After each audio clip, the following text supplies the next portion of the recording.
Hello, everybody. Well, a very good evening to you if you are here in the UK.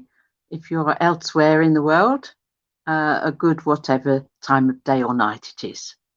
And thank you so much for joining me. And I'm actually speaking with you on my phone because the web camera decided to give up the ghost, which I suppose is quite appropriate when we're talking about things to do with otherworldliness. And I apologise if I look a bit sepulchral. It's the lighting. We we have to blame that, don't we? But yeah, so I hope that you've had a good last few hours. If it's been difficult for you, more difficult than usual or painful, I pray that you will feel a bit more comfortable in the very near future, if not straight away. And I would like to say to you that I can't see any comments or anything like that. I presume because I'm speaking with you on the telephone, and we'll just have to go with that. Some destinations won't get comments, blah blah blah, whatever. I think I may be able. No, never mind. Comments. No, never mind. We will go without that. I was wondering what you might like me to talk about, what I might talk about, or what I wanted to perhaps think about and chat around. And something very strange happened to me this evening because I was not exactly minding my own business, but I was doing stuff on the computer, and various things to do with skating, to do with the community magazine that I put together, and so on and so forth. And I saw a notification come up that the Woodhouse Park Spiritualist Centre was live, and that they had a guest medium, Gordon Walsh. And I thought, oh, I'll have a look at that. I sort of clicked on it, and I thought, oh, this sounds very good. So I listened a bit and watched a bit, and I thought, this is very good mediumship. And so I thought, I know what, I'll share it to Psychic World newspaper, because I'm part of the admin team for that, as well as you may remember I write regularly. I'm their page 3 girl on various subjects to do with spiritualism, and on a monthly basis, which is when the newspaper comes out. And they have a Facebook page. And as I said, I'm on the admin team. So I thought, I'll share it to that, because other people should see this. You know, people are always moaning and groaning about, you know, whether mediums are not as good as they should be or whatever. And I thought, this Gordon Walsh is excellent. So, you know, let's get him out there and let people see some good mediumship. So out of politeness, I put on the comment, sharing this with Psychic World newspaper. Next thing I know, the medium is saying, oh, can I speak to Lynn Gibb-de? And I thought, what? I was being sort of incognito. And I thought, so I flapped a bit, because I thought, well, how do I do that anyway? So anyway, we worked it out. I agreed that yes, I would manage to let, you know, obviously speak to him. I thought perhaps he just wanted to say a few words to me in whatever capacity. But then they said, click this link to come on camera. And of course, as you know, every Thursday evening, this is what I do with Little Port Christian Spiritualist, because I go on every Thursday evening during the service and soon after it begins, and sort of a 5, 10 minute, 15 or 20 minute chat address. And so there I was on camera. Oh, hello. Yes, I have got a comment. Alison. Oh, bless you. Thank you for that. I thought basically I'm probably speaking to myself, which I sometimes think I am. But yeah, so anyway, there I was on camera, but with exactly the same palaver that goes on sometimes on a Thursday night when I've had that problem with the echo. Because I had Facebook on, didn't I? Oh, good evening, Tammy. Oh, darling Tammy. A wonderful student of mine as well. You don't mind me saying that, do you, Tammy? And there I was, all of a sudden, in the service, but not being asked to make an address or answer questions or anything. But the medium was about to give me a message. Well, it was one of the best communications that I have ever received. And I was totally uplifted by it because I admit, like everybody else, I get a bit weighed down with, responsibilities, one thing and another. And when you're trying to help everybody at the same time and trying to sort of think, well, can I manage to sort of, cope with all this? And it was the most amazing experience. And I thought to myself, mediumship, good mediumship is really where it's at. It made me feel that everything that I'd done so far in terms of teaching mediumship was worthwhile. I had perhaps had that sort of sinking feeling now and again where you sort of think to yourself after many years of teaching, perhaps there isn't as much good quality as you would like to see generally and stuff like that when it comes to the subject that you are teaching, and my subject has been mediumship. But there I was on this service being given communication without any shadow of a doubt, was totally evidential.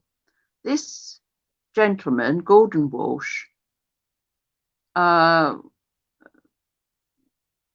never ever met him before, and he lives in the far north. It was just quite extraordinary. Yes, I was. Now, funnily enough, Paul Buckley, I was just about to say, do you know what? I was going to talk about the Epworth poltergeist, John Wesley's home, the home of the Wesleys, their posh manor house. And I was reading about it in here. Now, look, it says here, look, the Epworth poltergeist, Paul Buckley. So your psychic juices are flowing well. Your guides are helping. Now, I'll put that to one side because I want to tell you,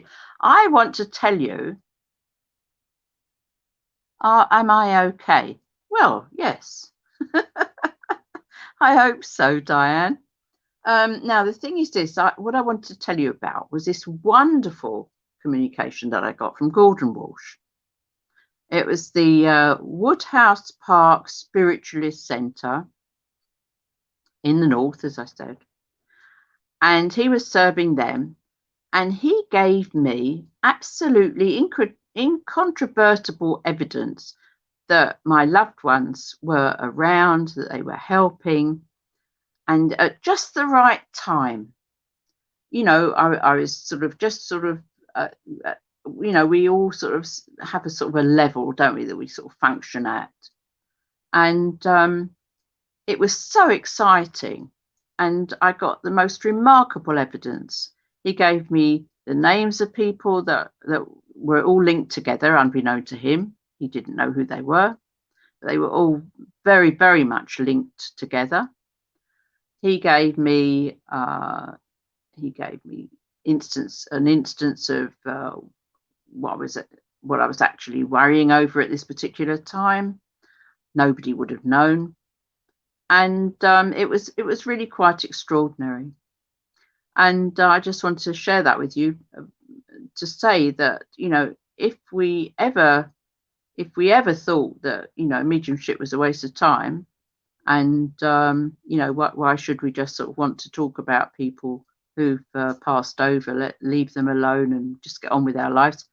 It was absolutely marvelous. So I think that mediumship itself is the most wonderful gift to the human race that we've ever had. And I'm talking, of course, about good mediumship and genuine mediums and people who are working for the light, as we call it, as opposed to darkness. And, you know, how wonderful that we are able to get these communications from those in spirit who love us out to those who are left down here to carry on. Now, Paul, back to you and the Epworth poltergeist, as they called him. Well, the other name for him was Old Jeffrey. Yes, now the Wesleys, as you know, were very, very instrumental. They began their own denomination, Methodism, and John Wesley was, I suppose, as close to a spiritualist without being a spiritualist as you could get. But of course, if you follow the strictures of the biblical texts as absolute, then you wouldn't have anything to do with you know, spirits or anything else. Except, of course, that it contradicts itself in so many places about even that. Because St. Paul said, you know, test the spirits. Well, obviously he knew about spirits, otherwise he couldn't tell people to test them. And John Wesley knew very well, I'm absolutely certain, that there is such a thing as the world of spirit, and that he was actually experiencing that in his own home in exactly the same way as the Fox sisters, as mentioned Paul, you know, had actually done something about it. Now, what happened there, you see, the difference is that the Wesleys, considering their, you know, Orthodox Christianity in that respect, weren't prepared to have conversation with whoever it was.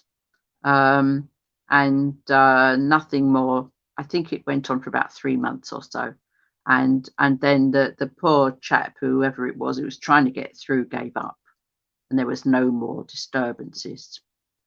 Whereas with the Fox family, of course, which is where modern spiritualism began 100 years later, nearly, in 1848, they were clever enough and mediumistic enough to actually realize that there was an entity, an individual trying to be in touch with them, and they wanted to see whether the bangs that they heard related to the Morse code that had just been invented, and obviously they knew about, could make some alphabetic sense. And of course it did.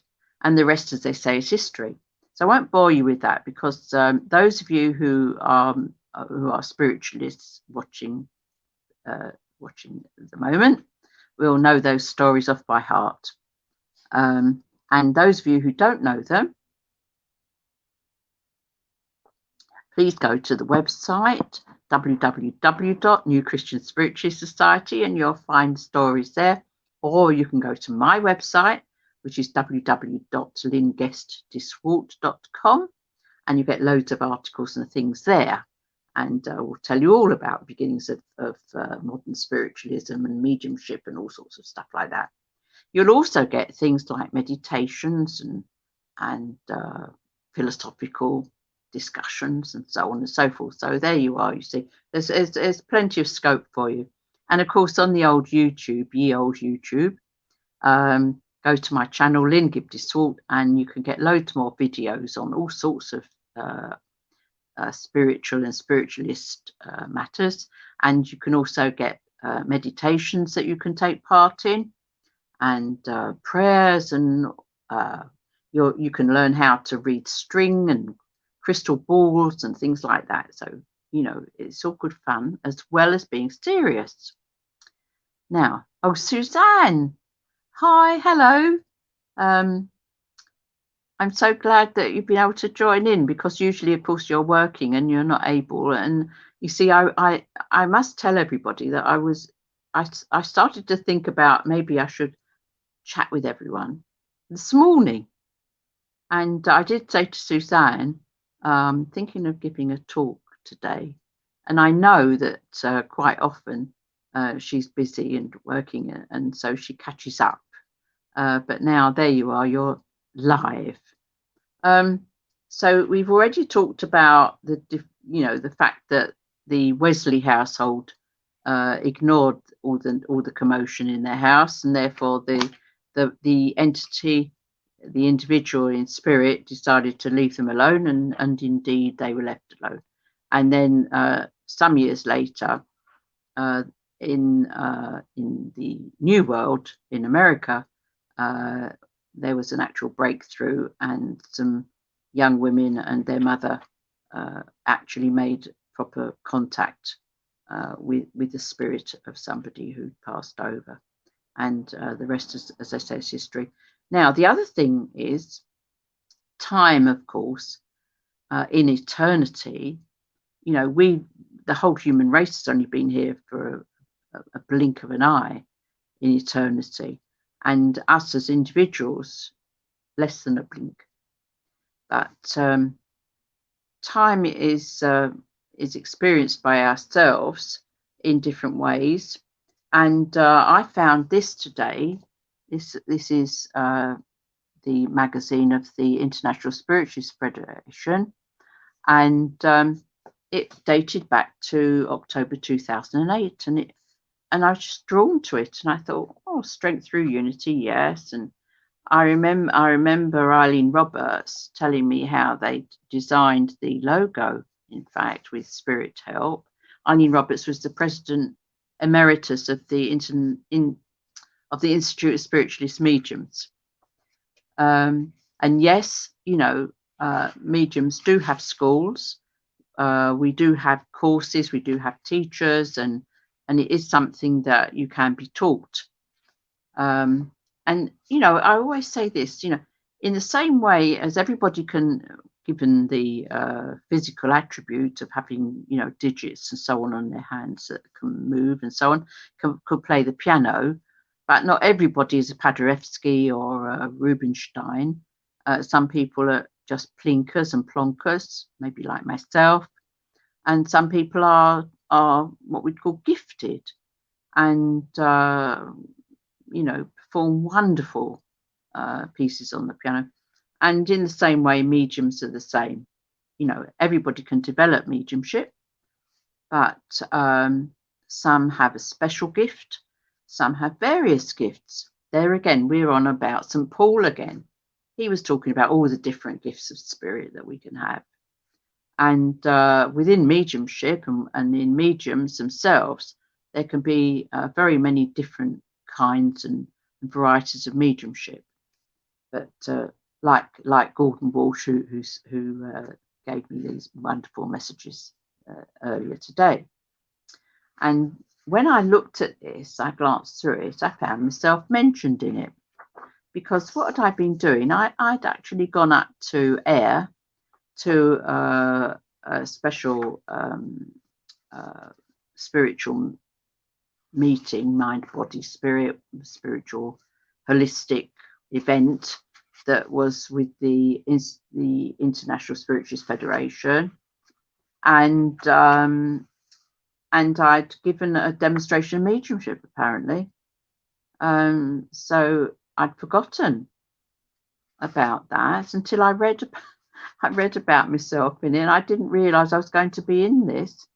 But not that I'd forgotten that I'd been up in air, but I didn't remember the date or the time, or so we're back to that. You see, time is always relative, isn't it?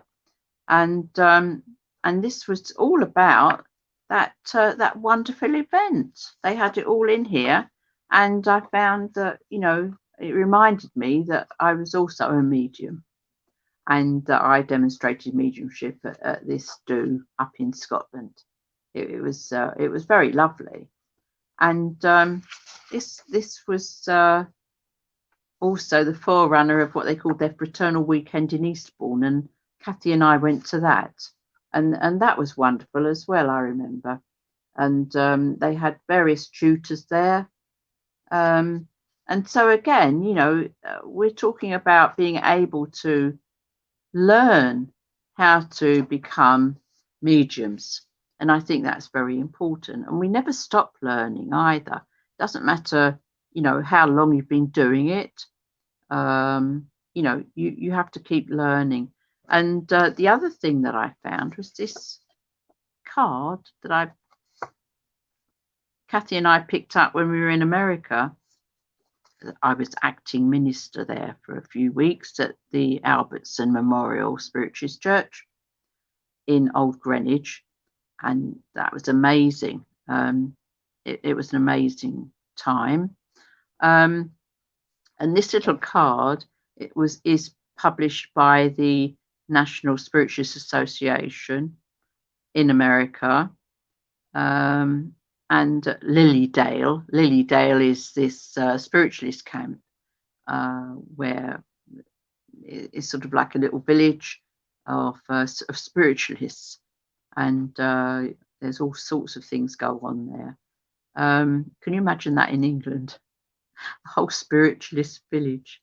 Can you imagine it? It would be wonderful, wouldn't it? But then, of course, England, in a way, England itself, or Great Britain, is one big spiritualist enclave, because this is where it's always been. So quite amazing. Now, it says on one side mediums do, on the other side it says mediums don't, and I thought, oh, what do mediums do? And it tells you how you're supposed to conduct yourself, to come prepared, properly dressed, on time for the service, etc. You meditate and prepare yourself to receive communications prior to serving. Well, in a perfect world, and when I started out, of course, that's what I expected to do. But more and more, everything's in a rush, and most people who run spiritualist churches are used to people coming in at the last minute. The mediums, are they going to turn up even? Will the medium turn up? And then they turn up in a rush. If you're lucky, 5 minutes before the service is due to start. And by the time they've done a little quick wash and brush up, they've hardly had time to sort of sit quietly and meditate, which is what ideally they should do, which is what they're talking about here. And we hope then that when they're sitting on the platform, that they will actually link in and not wave to their friends in the congregation, or think about something else, or smile, and hopefully they won't join in with the first hymn. They'll be busy sitting there linking in to their guides and inspirers, and stuff like that. But anyway, and then it says indicate the individual you wish to address, and names are not necessary. I think what they refer to there is when people are on a platform and they say, "Can I have your name?" to the recipient that they're going to go to, as if that's some kind of magic portal to the communicator from spirit who wants to talk to them. So no, the names aren't necessary really, but and indicate the individual. You shouldn't point at people, that's rude. The hand, may I come to you? That's how I was taught anyway. And do remember that the message is from spirit and is uplifting. Well, Do remember you are a message minister and represent spiritualism. Well, yes, that is something we should remember. And to prove the continuity of life by bringing evidential greeting from the spirit world. Yes. Well, if you don't do that, you're not being of the medium, are you? You know what I mean? You've got to bring evidential, you know, what's it? Evidential greeting from the spirit world. I remember in the old days, there was a lovely man. He was a trance medium, or kind of a trance medium, because everybody would sit there expectantly, and he would sort of do this sort of stertorous snoring, and then go, greetings, greetings, and like you'd be expected to believe that this was his Chinese guide speaking broken English. Well, greetings or not, but that's your. If anybody says to you greetings, listen politely is all I can recommend. And what else does it says? Remember that during the church service, messages are a greeting and not a reading. This is something, isn't it? This goes on wholesale, especially now, because we're not in the church, are we? We're not in the centre. We're not in the meeting. And so, we're very much thrown on our own resources, and there's no chairperson to say, "Oi, that's enough," or "You've been speaking for too long." There is a difference between public demonstrations of mediumship and private readings. A private reading is exactly that, or a sitting. You'd expect it to go on for as much as they want, which is anything from 20 minutes or so, half an hour to an hour. And it's in depth and it's private and personal and so on. If you're on a church platform of any kind or centre or whatever, you should really give maybe maximum 10 minutes to one person, maximum, because it's not fair on the rest of the people who are sitting there waiting for their messages. And if you've got a packed hall, and you've only got an hour, to stay with somebody for sort of like 20 minutes is not fair on everybody else, because it means you're going to give about 3 messages instead of as many as you can, which I think is the right way to look at it. And it's good practice as well, because you can sort of say to your helper, the person who's sort of helping you with your platform work, I'd like to just be 5 minutes or so with each person, and then everybody gets a message. So that's my advice there. So I agree with them that. Oh, be polite to your other workers. Now, you'd think that would go without saying, because there's the word spiritual in spiritualist, but unfortunately that's not always the case. And some people, we're all human, and some people can get on your nerves, and you can be a bit unkind, or you can be sharp-tongued, or it's nice to be polite. Do be enthusiastic and positive as you are communing with the higher spheres. Be enthusiastic. I'm not sure whether you have to be anything, actually. I don't think you have to be anything yourself, because you are a channel for that. You are the exchange between that world and this world. And really and truly, your own emotions don't come into it. I would really say rather they should not, any more than I would allow myself to get carried away with something while I'm chatting with you, because I haven't thought to myself, oh, how do I feel? Do I feel positive? Do I feel enthusiastic? I've just thought, oh, it'll be nice to talk to you about stuff. So I don't think that really matters. And do silently thank your spirit forces when you are finished for sharing. Well, I'm not sure what forces means. Spirit forces. I think we talk about our guides and our helpers. And yes, we should say thank you to them, obviously, and make sure that our gratitude is palpable. So if we give good messages, if we do our job for people, then really our guides and helpers feel, I know, that is thanks enough. They just want to be of use, and if we can be of use in helping them to channel that through, then so be it. But spirit forces, that's very odd. That equates to me with sort of like the universal energy that people talk about. Well, I talk about God, I talk about the Great Spirit, I talk about our helpers and our guides and our people on the other side of life who help us. Not frightened of that. So don't you be frightened of it. Now, mediums don't. I hope nobody's asleep yet. It says, don't think you're a full-fledged medium just because you feel spirit energy. Study, learn the laws, learn decorum first. Oh dear, oh dear. Oh, don't ask questions when giving a message. Well, and don't keep saying, do you understand? Now, the other thing is that sometimes you are, as a medium, you are literally confronted with a recipient who won't say anything, either because they've been told before, don't say anything, don't feed the medium, don't tell them anything.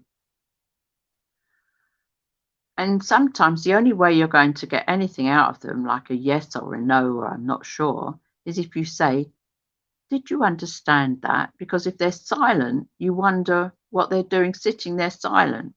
So I think that, saying, do you understand? I think that's a bit about the recipient more than it is about the medium. And don't forget, neither you nor your spirit teachers are infallible. Well, we can't even go there, can we? And don't put another medium down because they work differently. There is no one right way. Well, the fact is this. It doesn't matter about how you work as long as you get the evidence and you get the communication right. That's what I think. So it says here, don't say you are a spiritualist medium if you use cards, crystals, or tell fortunes. And don't forget you must be spiritual to attract spiritual helpers from you. Well, I've taught loads of people to use cards, crystals, and even in a way we can talk about prediction, tell fortunes. Everybody wants to know what's going to happen next. Everybody would like to know, what their future holds. We can't all be so self-contained and okay that we don't spare a thought for our future.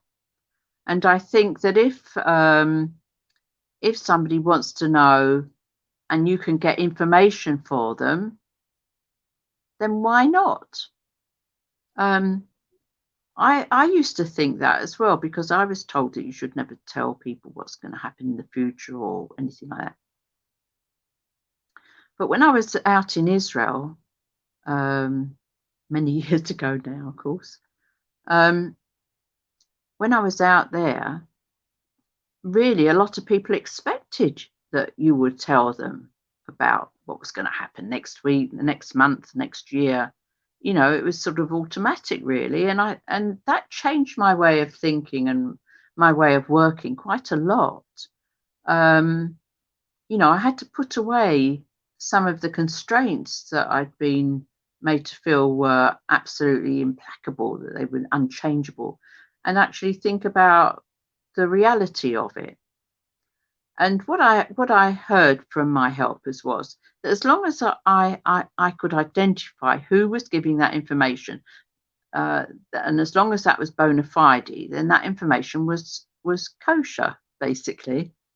And it was quite an eye opener for me, and I was able to help people, plan a little for what they were going to be doing in the future. And even some business people asked me, you know, about various plans that they had, and I was able to ask and get information and give advice. So I think that you know, if you get the right information from the right people, then I don't think there's anything wrong with giving people you know, information about their possible, probable future. The thing that is wrong is if you put out random, uh, almost guesses, psychic stuff about, you know, what someone might be doing in the future. If you're working on a psychic level, then that is very dangerous, because, you know, you can read somebody psychically. You are picking up from their physical emanations.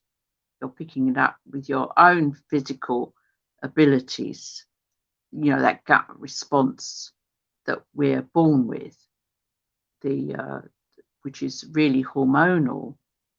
The fight or flight response, for instance, you know, you have that gut feeling, and you might see somebody who looks as if they're going to be very successful. You might guess that they are going to be in that respect from your psychic faculty, and say to them, oh yes, I expect, you know, you'll be very successful. By the time you're 30, you'll probably be a millionaire.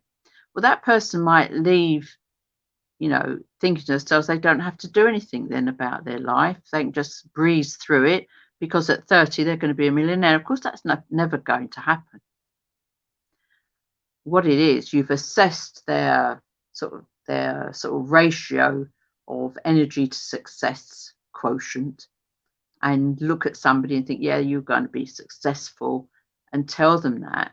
But then they may just take that as read and not bother anymore. And of course, it'll come to nothing. So we have to look, if you like, at the quantum theory behind that, that there are paths of probability, that there are paths into our future that are probable given our actions. The other thing is that what we know is from them upstairs, or I do, is that there are certain fixed points in our lives. And those fixed points will come upon us no matter what. And it's those fixed points that them over there will either tell them about or not, as they see fit. So there we are. So Alison, you're wide awake and loving my talk. Ooh. Well, I think that I've gone through that bit and I've talked about this. Oh, look. And there's this other lovely book by Ursula Roberts, who I was fortunate to meet as well. And she wrote this book. Well, she didn't write it. It was her guide called Spiritual Virtues in the Aura. Now, she had a guide called Ramadan. You know, people's guides have lots of different fancy names, don't they? My guides haven't got any fancy names. And when I was wanting to, you know, broadcast their teachings, I said, well, I'll need a name. And they said, no, you don't need no. Yes, I said, I had to explain that, you know, we do need names. So they said, all right, you can call us Iconoclast. So that is the name of the group that I work with. And by the same token, Ursula Roberts worked with a spokesperson called Ramadan, and he spoke to me when Ursula was in trance. I was at the Arthur Findlay College, where I did quite a bit of studying there, of course. And Ursula was there, and I went into her trance demonstration, and Ramadan sort of stared at me and asked me, you know, did I have a question? He knew very well I had every question. And I said to him,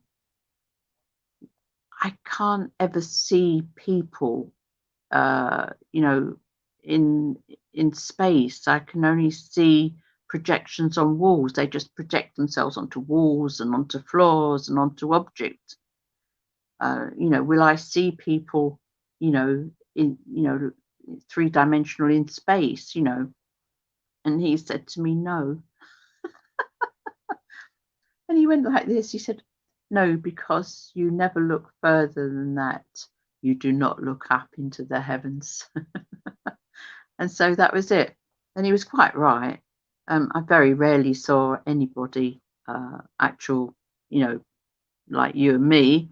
I would see them as a sort of film show on things, always on something, which was quite fascinating because Doris Stokes used to be sitting literally on the doorway of one of the rooms in the church. Whenever I was seated in the congregation, I said, look at this door, and there would be Doris sitting there looking. I used to think, oh my goodness me, but projected on this door. So there you see, yes, we all work differently. I suppose I'm used to people asking me questions. It looks as if we've only got a few people watching or joining in with us, which doesn't matter because we're a group, aren't we? And I used to hold a circle where I would have, say, 6 people quite regularly, home circle. The circles at church used to be bigger when I started taking circles at Lewisham, of course, which is where I started. And then I became a resident medium there and took circles there myself, which I was delighted to do. Then when I went to Wimbledon, and the president then of that church came through to me tonight at that service, and Gordon Walsh didn't know who he was, gave me his name, and Derek gave me about 30 people to teach in my circle. And that was an amazing thing to do. So every week, we'd have sort of 25, 30 people all learning. It was great. And I'll tell you, one of the people that you might have heard of who was in my circle at Wimbledon was Ivan Lee. And he went on to be very famous and a very good medium indeed. So I was glad to have a hand in that. And so us sitting here tonight, as it is tonight for us, as I said, those of us who are here in the UK, we're like our own little circle, aren't we? So, as I said before, if you want to learn a bit more about mediumship, there's plenty on YouTube that I've done, or websites that I mentioned before, and I hope that you enjoy having a look at those and doing a little bit of work for yourself. And as for meditation, it's difficult sometimes to find space when you're very busy, when things are maybe not so good for you.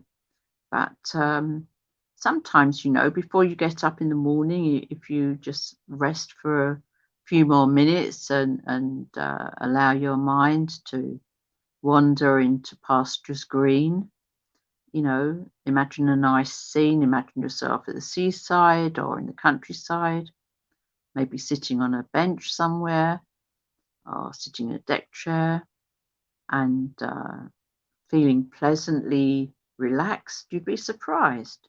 You can sort of get quite a lot out of those few minutes doing that. And you can always ask if somebody would come and speak to you from spirit. And I'm sure that somebody would come along and it would be fine. And you see, you don't have to do anything in particular. Yes, you do have to try and be as good as you can, because like does attract like. So I suppose that's it for this evening. I've probably spoken enough. There's no person with a big hook to hook me out of the room or out of the way. You know, in the old days on the music halls, you know, if you had a bad act, there'd be someone waiting in the wings with a big hook, boom, out, or else they'd drop the tabs, bink, and the curtains had come down on you. But yes, that's another story. And this phone, by the way, is propped up on a nice old book as well, by a medium. And I suppose we're all prone to writing books about either our experiences or how to be one. And I should mention that I have written a book, in case you don't know, the Spiritualist Handbook, and that has lots of stuff in it, loads of information, and also it has meditations in it, and it has some workshops in it as well. You can do all of that on your own, and that's another thing, isn't it? Especially in these times when we're all subject to this lockdown malarkey, and we can't get out, and some of us are in the sort of the group where we're not supposed to be wandering about too much. So and seeing people, and it's very difficult when you can't see children, grandchildren, things like that. But we have to manage as best we can, and being able to speak with each other through this modern way, of course it's modern to me, is very nice. I hope that you get a good rest of the few hours. If it's nighttime for you, that you get a restful sleep. If it's daytime for you, that you have a decent day. And we'll finish with a prayer, I think, because that's always nice, isn't it? Dear Lord, thank you so much for bringing us together. We know that you will look after us. We know that we can rest on you, Lord. We know that we can give you all our troubles and cares, and that they will be dispersed accordingly. We know that our helpers and our guides are close to us at all times. We know that our loved ones that we love and who we have lost to the physical life down here are there looking after us at all times that we need them. All we have to do is whisper in our mind and send them our love, and know that they are with us, looking after us, caring for us as they ever did.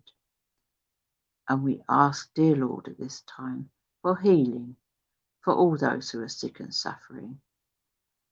We ask, dear Lord, that you put light into the heart of those who are cursed with darkness. We ask understanding instead of ignorance.